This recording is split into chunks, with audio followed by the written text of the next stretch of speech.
Bon, j'ai mis Juges 8 et 9. Nous ne verrons pas tout cela ce matin. Nous prendrons juste une petite partie, ce qui nous intéresse le plus. C'est une histoire qui n'est pas très bien connue dans la Bible. Il y a des passages dans le livre des Juges que nous connaissons très bien. D'ailleurs, on va en voir une ce matin.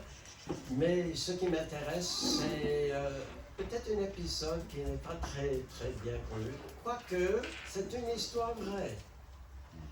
Mais pour vous indiquer un petit peu la direction de ma pensée, je vais comparer cette histoire vraie avec une histoire qui ne l'est pas. Une histoire qui est tout à fait inventée, que les enfants en particulier connaissent, mais je ne pense pas qu'ils soient les seuls. Oups, je dois peut-être mettre ça sur on. Voilà. Alors, il y en a qui connaissent. Peut-être pas tout le monde. C'est une histoire d'une jeune femme qui s'appelle Jasmine et qui est en âge de se marier. Seulement, selon les lois du pays où elle, selon l'histoire inventée, selon les lois de son pays, elle doit se marier obligatoirement avec quelqu'un de son rang. Comme elle est princesse, elle doit se marier avec un prince. Voilà.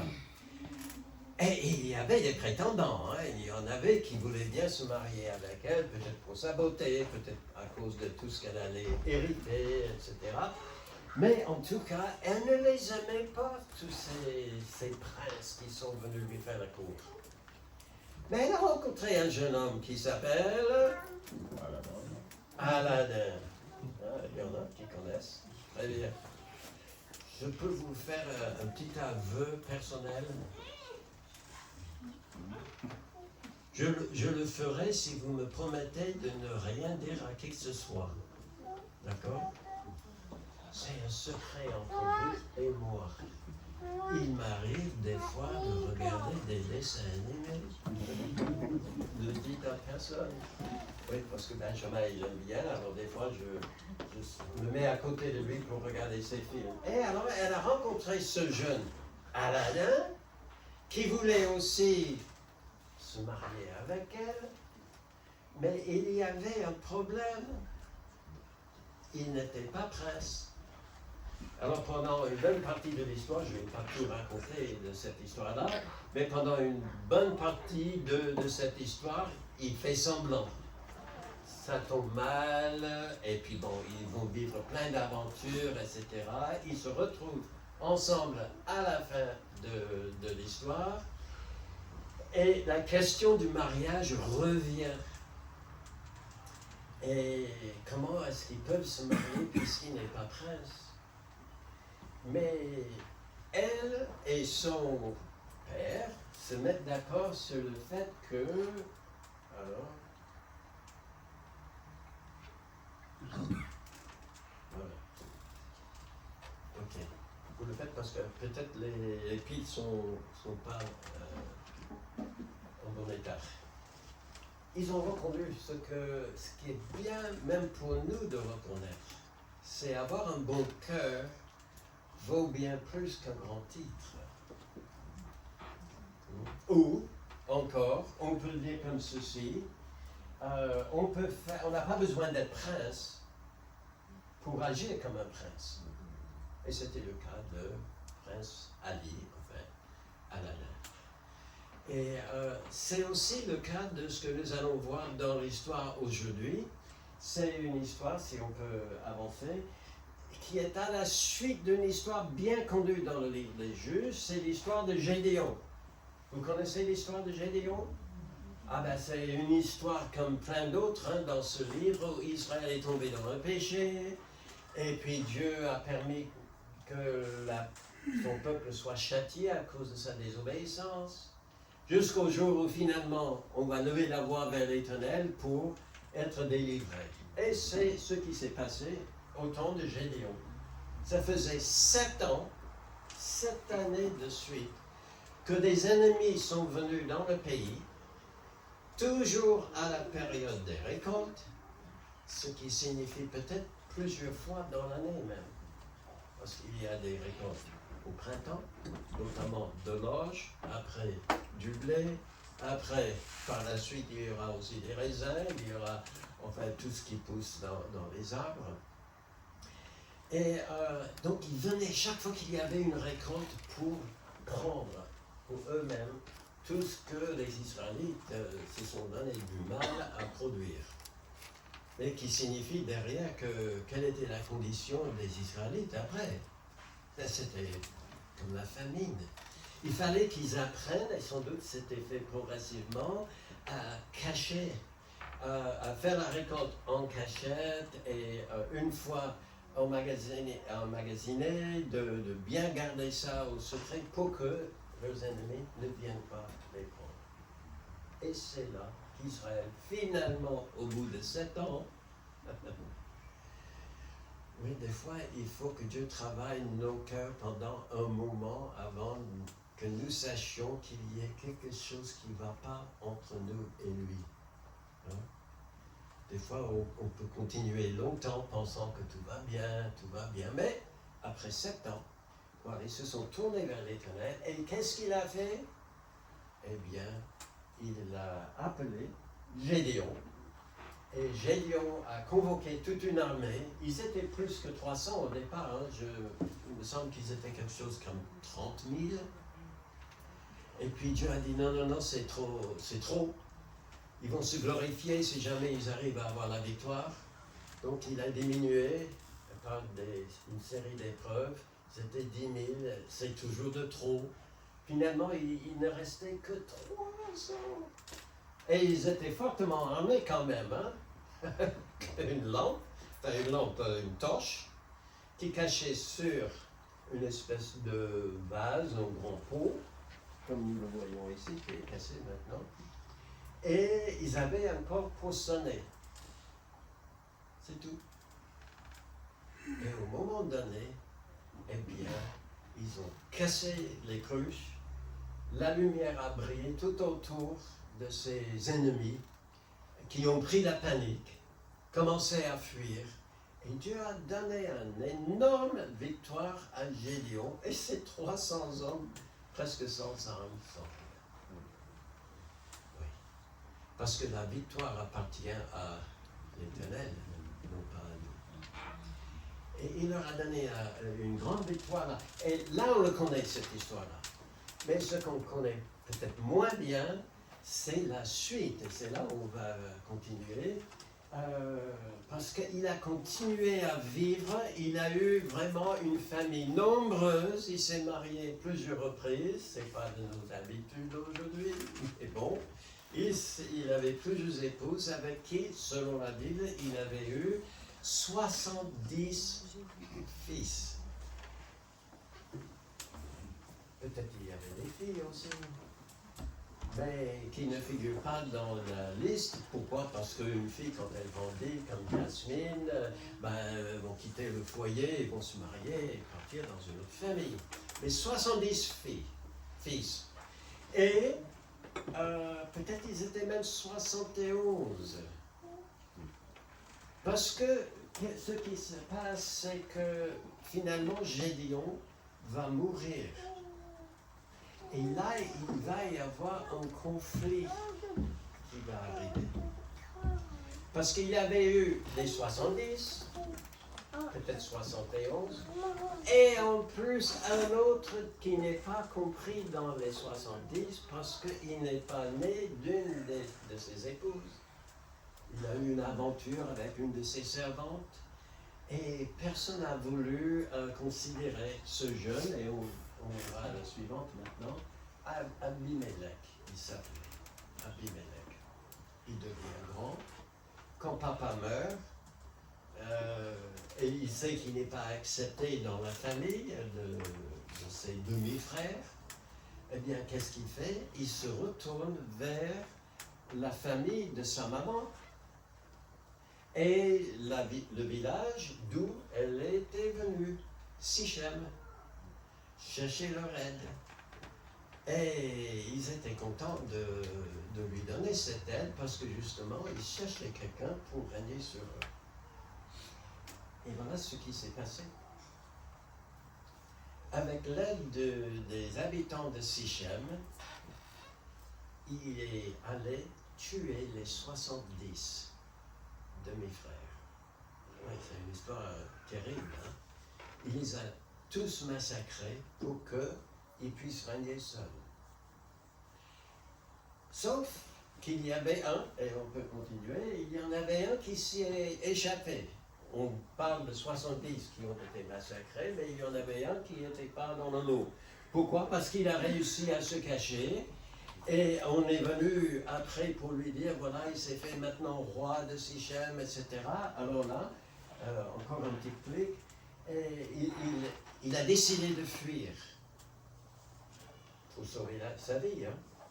Et en fuyant, il se met sur le haut d'une grande colline, une espèce de petite montagne, Garizim ça s'appelle, et il va hurler, il va parler très très fort pour que sa voix puisse porter, peut-être il y avait une espèce d'écho ou quelque chose comme ça, que les gens, tout en bas, les gens de Sichem l'entendent parce qu'il avait un avertissement à leur donner. Et cet avertissement, il donne en forme de parabole. Maintenant, on va aller à la suivante. Et voilà le texte. On va commencer dans le chapitre 9 des Juges, au verset 6, et on va lire jusqu'au verset 20. Ce sera affiché. Déjà pour nous remettre dans le contexte historique, hein, tous les habitants de Sichem et toute la maison de Milo se rassemblèrent. Ils vinrent et proclamèrent roi Abimelech près du chêne planté dans Sichem. Une chaîne plantée à l'intérieur de la ville pouvait être considérée comme un arbre sacré. Et tout le monde se réunit autour de ce lieu de culte pour déclarer, proclamer roi Abimelech. Jotham, c'est celui qui a fui, en fut informé. Il alla se placer sur le sommet de la montagne de Garizim, et voilà ce qu'il leur cria à haute voix. Écoutez-moi, habitants de Sichem, et que Dieu vous écoute. On continue les arbres, et là, il leur donne maintenant sa petite parabole. Cette partie, vous allez comprendre, hein, c'est une histoire que lui, il invente pour enseigner quelque chose, pour donner son avertissement. Les arbres, dit-il, partirent pour aller oindre un roi et le mettre à leur tête. Eh bien, ils dirent à l'olivier, règne sur nous. Mais l'olivier leur répondit, renoncerai-je à mon huile, qui m'assure les hommages de Dieu et des hommes, pour aller planer sur les arbres? Bon, refus.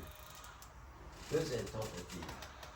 Les arbres dirent au figuier, viens-toi, règne sur nous. Mais le figuier leur répondit, renoncerai-je à ma douceur et à mon excellent fruit pour aller planer sur les arbres?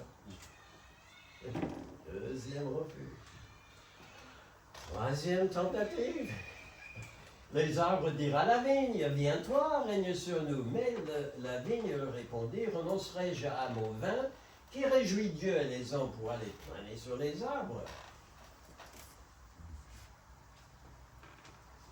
Ils n'arrivent pas, hein?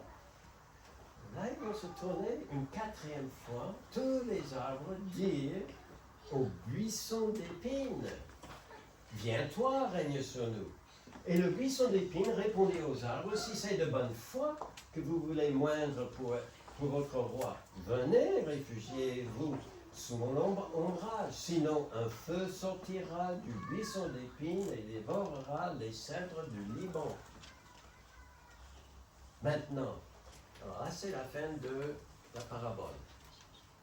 Jotham reprend la parole pour lui-même en disant, maintenant, est-ce de bonne foi? Il doutait de la bonne foi des habitants de Sichem et de Absalom. Il trouvait que les uns et les autres avaient des projets un peu cachés, que les uns voulaient profiter des autres. Alors maintenant, il prend la parole en disant, est-ce de bonne foi et avec intégrité que vous avez agi en proclamant roi Abimelech? Avez-vous eu de la bienveillance pour Jérubbaal? Jérubbaal, c'est un surnom pour Gédéon. D'accord? est-ce que c'est avec bienveillance que vous avez agi envers Jérubaal et sa maison? L'avez-vous traité selon les services qu'il a rendus? Car mon père a combattu pour vous, il a exposé sa vie et vous a délivré de la main de Madian.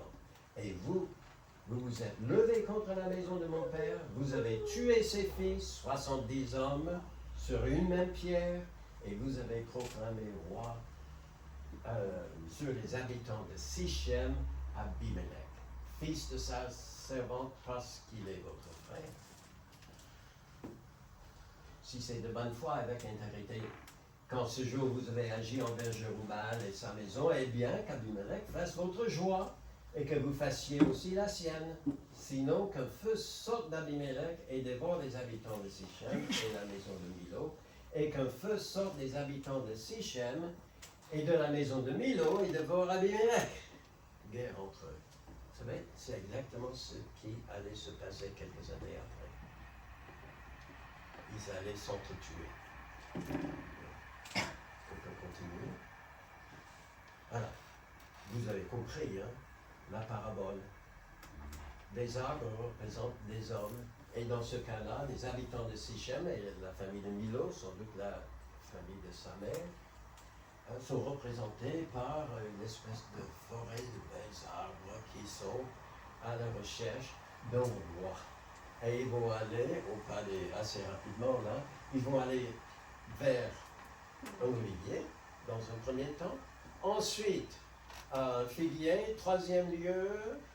La vigne. Oui, la vigne. Et puisqu'il n'y avait aucun de ceux-là qui voulait le poste, eh bien, ils se sont tournés vers le buisson d'épines, qui représente, dans l'histoire, Abimelech. Abimelech. Voilà. Alors, on peut continuer. On peut dire que parmi ceux-là, il y en avait qui étaient qualifiés, mais qui ne voulaient pas être rois. On parlait dans un premier temps à l'olivier. Alors, est-ce que l'olivier donne du bon fruit? Est-ce qu'il fait du bien autour de lui? Oui, parce qu'il produit quoi? Des olives. Et des olives, on peut les presser et en produire de l'huile.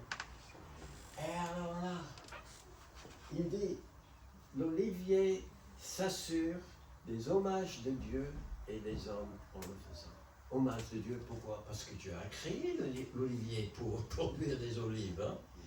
Et c'était dans son désir de produire toutes sortes d'arbres fruitiers pour le bien des hommes. Et voilà, en voilà un olivier qui est content de faire ce pourquoi Dieu l'avait créé. Et il trouve toute sa joie, hein, en le faisant. Et puis après, puisqu'il ne voulait pas le poste, il s'est tourné vers un figuier. Le figuier produit quelque chose de bon? Des figues. Oui. Vous avez des figues? Oui. Ah, il y en a un qui aime des figues, 2, 3 qui aiment des figues. Moi, j'aime bien des figues. Qu'est-ce qu'on peut faire avec? On peut faire de la confiture. Moi, j'aime bien. On peut faire aussi de belles cartes. Et puis, que sais-je encore, hein? Et on peut faire plein de choses. Et encore un arbre qui dit presque la même chose. Est-ce que je dois abandonner ma douceur et mon excellent fruit pour aller planer sur les arbres? Ah non, il était content de faire ce pourquoi Dieu l'avait créé. Il y avait un troisième, la vigne. Eh bien, la vigne, oui, on connaît les vignes en France. Hein? Les vignes, ça produit des raisins avec des... Avant, on peut faire plein de choses avec des raisins. On peut les manger tels quels, on peut dessécher, on peut, quoi d'autre? Ah ben, on peut faire du vin. Eh oui. Et alors la vigne, il dit, mais pourquoi est-ce que je renoncerais à produire du vin qui réjouit et Dieu et les hommes pour aller planer sur les arbres? Je suis content de rester un simple vigne, mais qui fait du bien autour de moi. Alors ils sont tous les trois à peu près la même argumentation, mais il y avait le quatrième maintenant. Oui, voilà leur argument, on va venir au quatrième. Nous voulons plaire aux hommes et à Dieu en faisant ce pourquoi il nous a créés.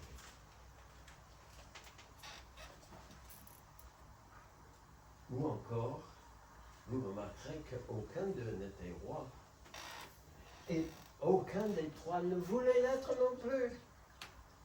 Mais tous avaient un cœur de roi. Pourquoi? Parce qu'ils se mettaient déjà au service de tout le monde. Et tout le monde était content de venir vers eux pour recevoir ce qu'ils produisaient naturellement selon les dons de Dieu. Maintenant le quatrième, le buisson. Alors quel est le fruit que produit le buisson d'épines? La mûre. J'ai pas dit le mûrier. Hein? Oui, mais c'est vrai que les mûriers sont épineux, les tiges. Mais ce qu'on connaît là-bas ne produisent pas. Sinon, ça produit des épines. Hein? Est-ce qu'il y en a ici qui ont décidé de plein gré? Je sais que François, il a un potager qui est excellent. Tu as planté des buissons d'épines? Non. Moi non plus, chez moi, j'ai pas. Hein? Nous, on l'a mis en clôture pour que les ennemis ne rentrent pas. C'est vrai? En Israël, on pouvait faire une haie. Oui, c'est ce qu'on a fait, nous. Oui, Parce qu'on a un grand terrain et il ne faut pas que ça rentre. Bravo. Mais c'est pas pour le bien, ça nous apporte quelque chose de bien, en quelque sorte, mais pour l'animal ou des personnes qui veulent voler ce qui est à l'intérieur, que ce soit un potager, c'était une haie autour d'une bergerie aussi, qu'on voyait en Israël. Et tous ceux qui voulaient entrer trouvaient ça plutôt gênant. Ça fait quoi? Eh ben, ça pique. Ça fait vraiment mal. Ça, au lieu de faire du bien, ça fait du mal. Et souvenez-vous que c'est une image ici de qui encore? Abimelech. Et on a déjà compris qu'à la suite de tout ce que nous avons lu là, eh bien, un feu allait sortir de lui pour dévorer les habitants de Sichem, et un feu allait sortir de Sichem pour le dévorer également. Du mal qui sort. On peut continuer. Ça nous apprend quelque chose, c'est que si Dieu n'a pas créé une personne pour être roi, si ce n'est pas dans le plan de Dieu, quelqu'un veut, comme Abimelech, aller planer sur les arbres et être roi malgré tout, ben, cette personne peut faire beaucoup de mal aux hommes et déplaire à Dieu. Ça peut arriver. On continue. Maintenant, je pose une question. Ça semble vouloir dire que c'est mauvais d'être roi. Est-ce le cas? Est-ce toujours une mauvaise chose d'être roi? Pour répondre à la question, on va retourner dans la Bible qui dit il n'y a point d'autorité qui ne vient de Dieu, et les autorités qui existent ont été instituées de Dieu. Vous voyez? Toutes les autorités viennent de Dieu et ont été mises en place par Dieu. Vous en connaissez quelques-uns dans la Bible, n'est-ce pas? Et il y a Joseph, par exemple. Joseph, au début, c'était le dernier gamin de toute une fratrie, etc. Mais Dieu l'a mis presque à la tête d'une des plus grandes nations de son époque, l'Égypte. Ensuite, vous connaissez aussi Moïse. Alors Moïse, c'est le contraire. Il a commencé comme un prince. Dieu avait un rôle pour lui.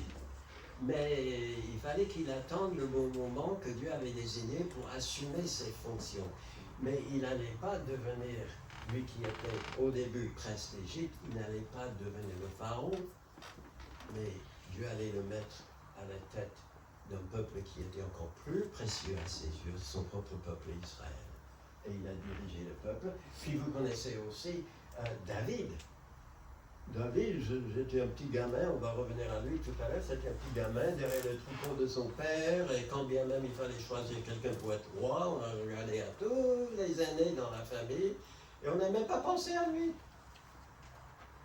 Mais Dieu pensait à lui, et il savait que celui-là avait un cœur selon lui, et il le préparait par beaucoup d'épreuves pour devenir ce roi, et puis il y avait, et puis tous ses descendants aussi, hein. Et puis il y avait Daniel et ses 3 amis. Hein?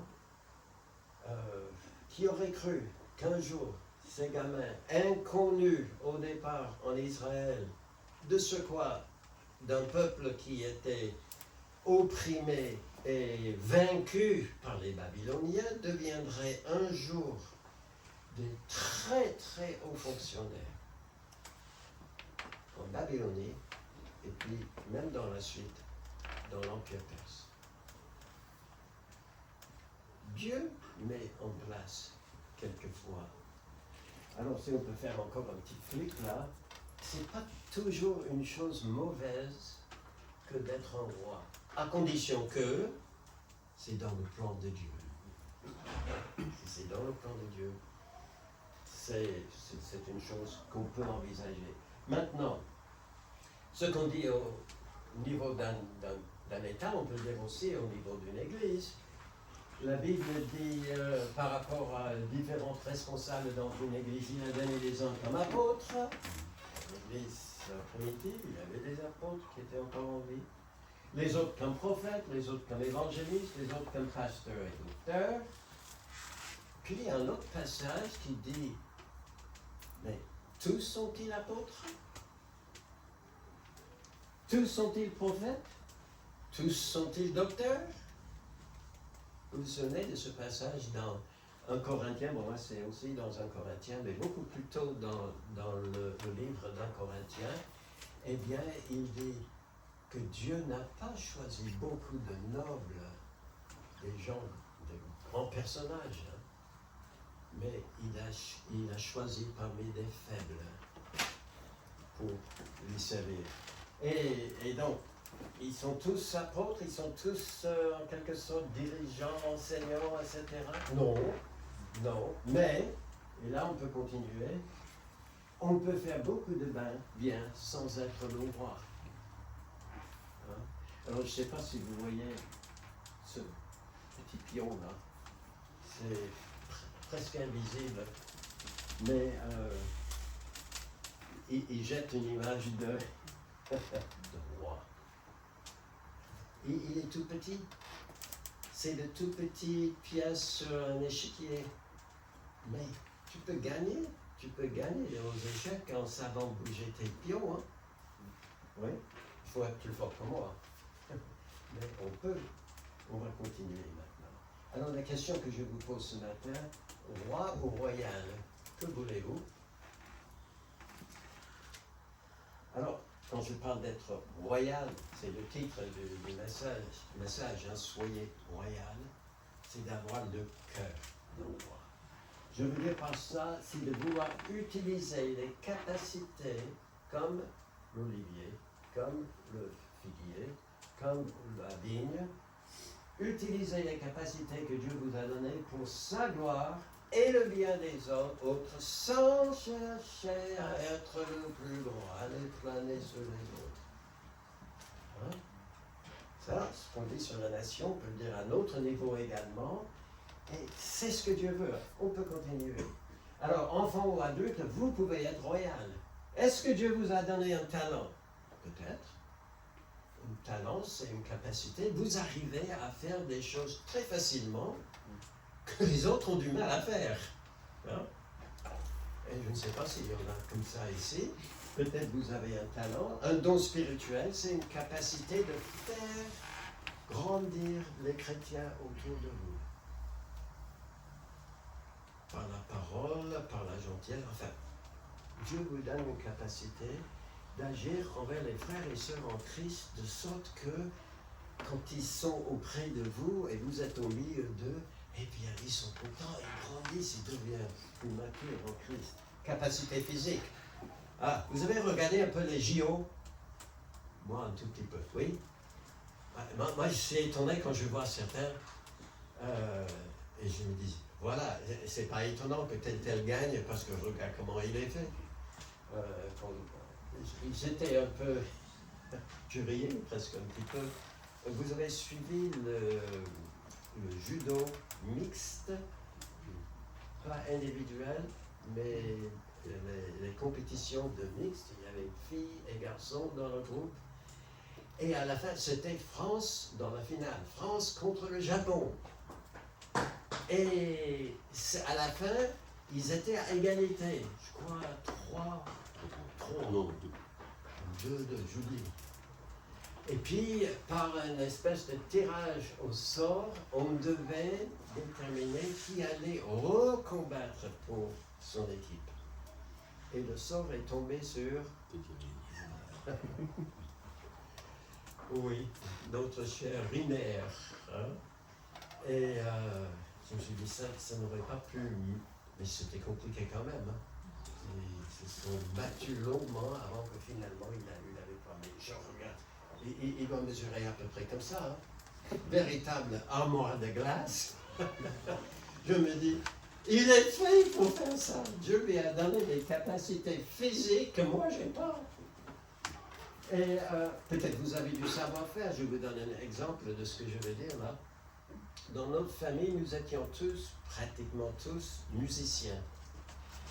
Enfin, à notre niveau. Hein. Et ça, c'est dû au fait que mon grand-père maternel jouait un instrument dans l'armée du salut.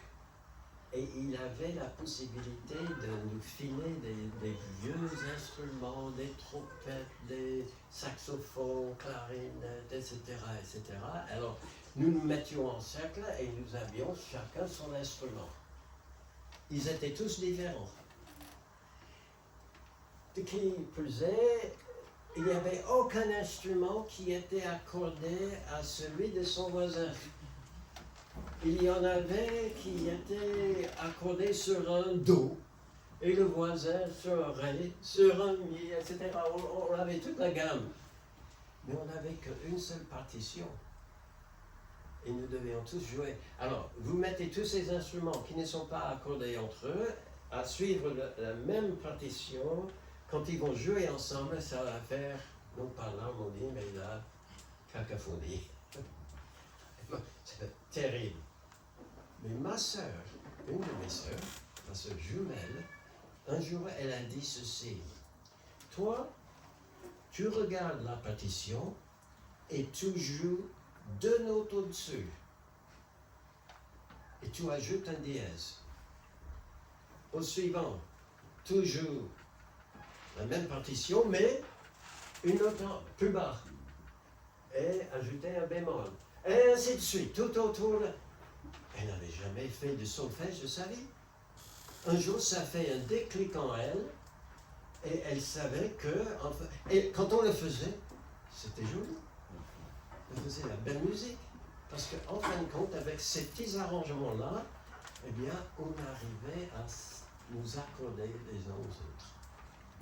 Elle avait du savoir-faire, là. Peut-être vous avez du savoir-faire dans un domaine ou l'autre, hein, où Dieu vous a donné des expériences.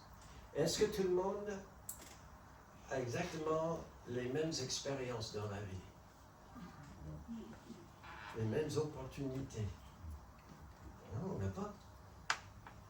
Et Dieu donne certaines expériences aux uns, d'autres expériences aux autres. Et si on est bien attentif, on peut profiter de tout ça. Et d'ailleurs, on peut profiter de toutes ces choses que Dieu nous donne. Ce n'est pas les choses que nous méritons, c'est les choses que Dieu nous donne. Alors que devons-nous faire avec? Eh bien, continue. On refait la même chose, je ne sais pas pourquoi. Et maintenant, oui, servez-vous-en pour la gloire de Dieu et pour le bien des autres. Hein? Alors, je ne sais pas quel est votre talent, votre savoir-faire, les expériences que vous avez eues, mais Dieu a travaillé et il travaille encore dans vos vies aujourd'hui. Et si vous voulez le servir, vous allez recevoir ses hommages. Si vous allez chercher à faire du bien autour de vous avec des choses que vous avez reçues comme un don de sa part, eh bien les autres seront contents aussi. Alors, on va continuer maintenant. Vous savez que les petits, il n'y a pas beaucoup de petits. Les petits sont à côté, hein. Ça a recommencé.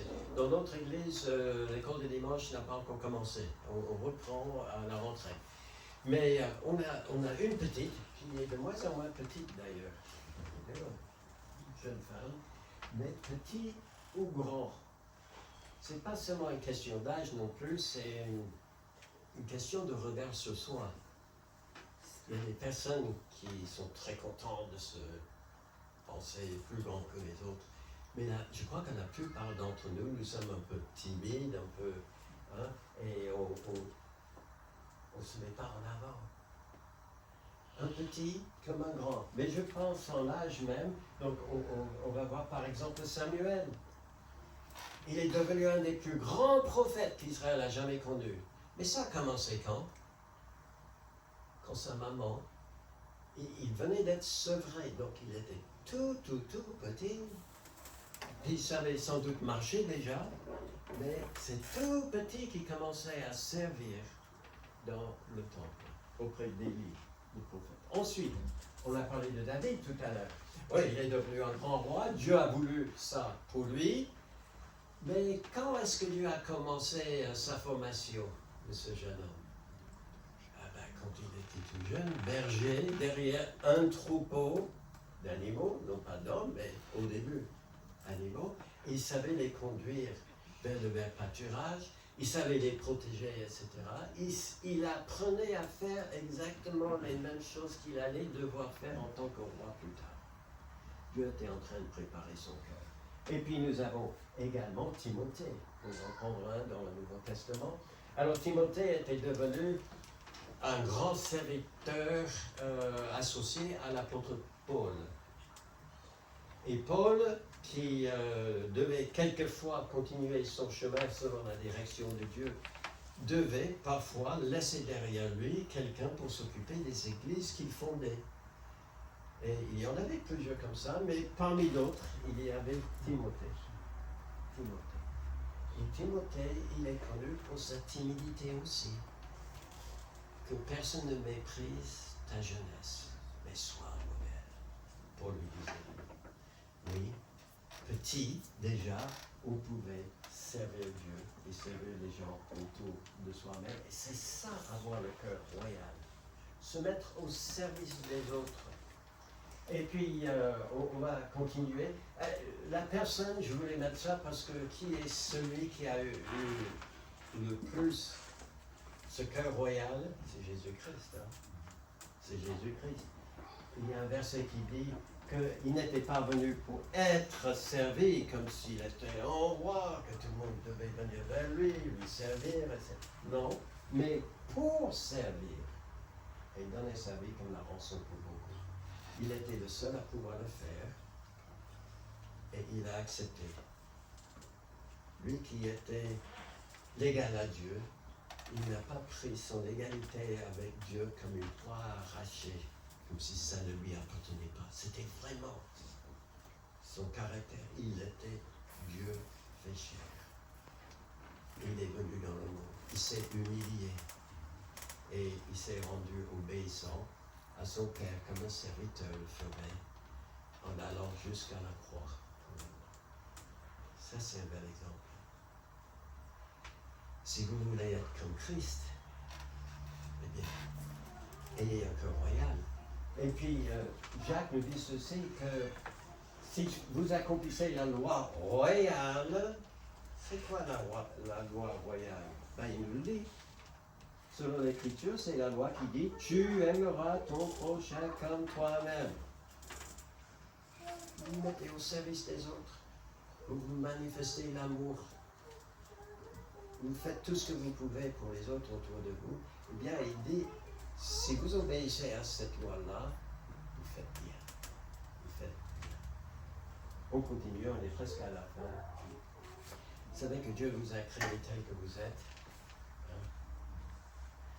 Je sais que quelquefois, je pense que pratiquement tous les enfants, à un moment donné, ils réfléchissent et ils se disent « Ah, j'aurais bien préféré un autre prénom. » Vous vous souvenez de ça? Ou peut-être à un moment donné, vous aviez quelqu'un que vous admirez et que vous vous êtes dit « Ah, j'aurais bien préféré avoir tel prénom. J'aurais bien préféré avoir telle carrure, telle carrière, telle aurore. » Dieu vous a créé tel que vous êtes. Question, est-ce que Dieu a jamais créé quelque chose de mauvais? Non. D'ailleurs, dans l'histoire de la création, à la fin de chaque jour, il regarde, il examine son travail, et qu'est-ce qu'il dit? C'est bien. C'est bien. Et quand Dieu a décidé de vous créer tel que vous êtes, avec des talents qui vous permettent d'avoir, avec du savoir-faire, avec des expériences, toutes ces choses, ces dons, eh bien, il vous a créé exactement comme il voulait. Et il trouve que c'est très bien. Très bien. Et vous pouvez faire de grandes choses pour Dieu et pour les gens qui sont autour de vous en étant vous-même. D'accord? Tel que Dieu vous a créé et qui vous recrée en Jésus-Christ. Alors, peut-être il y a certains parmi nous, je regarde un peu, peut-être il y a quelques-uns parmi nous qui sont, ou peut-être un jour seront, comme des oliviers. Des oliviers. Quand je pense à cette huile que donnent les olives, je pense à quelque chose qui donne du saveur.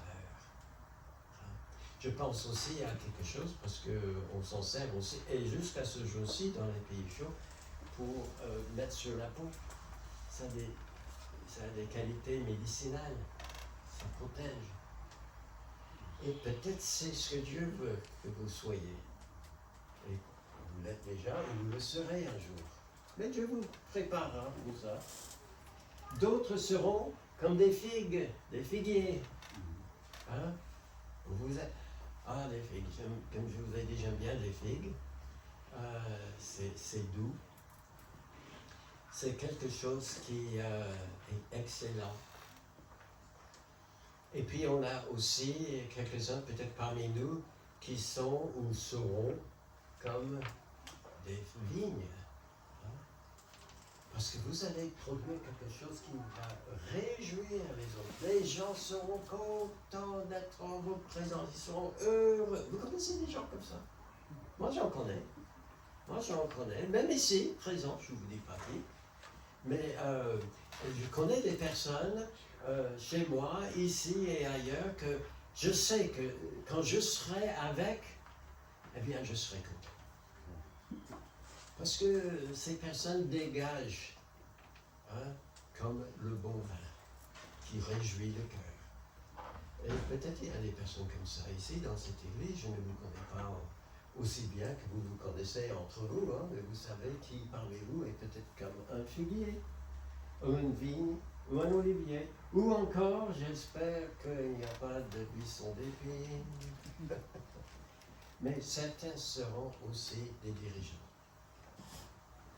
Et nous en avons besoin, mes amis. Nous en avons besoin dans le monde. Je pense que vous êtes d'accord aujourd'hui à une période où depuis pas mal de temps maintenant, nous attendons un nouveau gouvernement. Je ne vais pas faire la politique. Mais ça nous a montré combien il est important d'avoir des bonnes personnes dans les postes de direction. Et qu'est-ce que vous êtes bien heureux. Certains d'entre vous vous souvenez comment était le culte la dernière fois que j'étais venu. On n'était pas très nombreux. Mais je ne sais pas jouer à cet instrument. Il y en a qui savent. Moi, je ne sais pas. Heureusement, il y avait Virginie qui jouait sa guitare ce jour-là. Et si à un moment donné on s'est dit, bon, heureusement un jour nous chanterons parfaitement au ciel, il fallait nous entendre ce dimanche-là. Hein? Mais vous êtes bénis d'avoir des personnes qui sont en poste dans cette église. Pasteurs, trésoriers, des animatrices de l'école de dimanche, qui travaillent dans différents domaines. Vous êtes bénis. Et j'espère que vous les faites savoir, le faites savoir à ces personnes, que vous êtes contents du service rendu. Mais que chacun d'entre nous, quel que soit le rôle que nous aurons dans l'Église, dans la société, que nous ayons un cœur de paix. On va prier. Merci notre Dieu ce matin pour ta parole qui, à travers cette parabole qui n'est pas très très bien connue, mais qui est tellement parlant, que nous apprenions, Seigneur, avoir un cœur comme celui de notre Sauveur, qui s'est livré pour nous afin que nous ayons la vie éternelle. Aide-nous, Seigneur, nous qui connaissons l'Évangile, à le partager avec d'autres aussi. Comme ça, eux, ils peuvent te connaître et être sauvés. Pour ceux qui ont la capacité de donner de l'hospitalité, ou d'être généreux, ou encore d'autres choses, Seigneur, tu as donné différents dons et capacités aux uns aux autres. Seigneur, que nous trouvions notre joie et que ce soit vraiment le désir de notre cœur d'agir pour ta gloire et pour le bien des autres autour de nous. C'est au nom de Jésus que nous te prions. Amen.